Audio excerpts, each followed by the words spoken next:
I'm Doreen Monahan, and I'd like you to talk about the issue where you signed the 6-week abortion ban, and why should the American taxpayers pay for 18 years raising these babies and these mothers that don't want to work?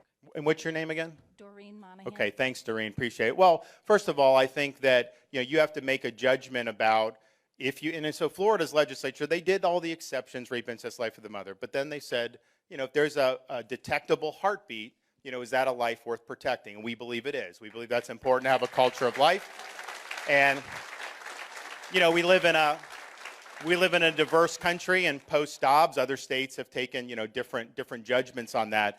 But in Florida, we've actually walked the walk. So we have expanded postpartum health coverage for low-income mothers, which we think is important. We have increased availability of foster care and adoption services for folks. And then my wife, our First Lady, has created something called Hope Florida, Pathway to Prosperity, where she's focusing on, not exclusively, but primarily on single mothers. And let's just face it, unfortunately in our society, a lot of single mothers do not get support from the fathers. And I think that's a poor testament to how our cultures develop with respect to fatherhood.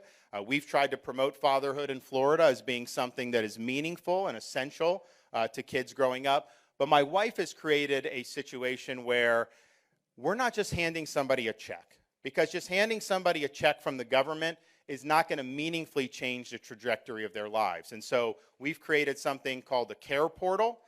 It is linked to, in each community, churches, nonprofits, businesses, other volunteers in the community. So if you have a mother who needs shelter, it's not just a government program. You may have a church come and set her up. You may have a nonprofit that comes and starts working with her. You may even have people in the private sector, because people want to serve their communities. A lot of times there's just not good connectivity about knowing where to turn.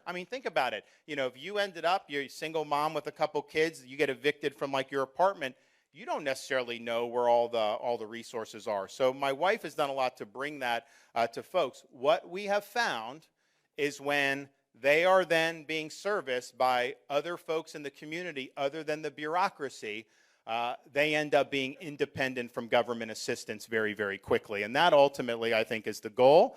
And I think that I think we're better off when everybody's got a shot. And we can sit there and say, oh, this person's got it made when they're born. This person's born in ways that are where the odds are stacked against them. But I'll tell you this, in America, people have been able to succeed against all odds.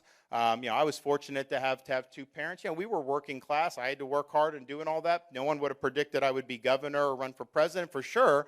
But I think it's wrong to count people out. And so we believe everybody counts.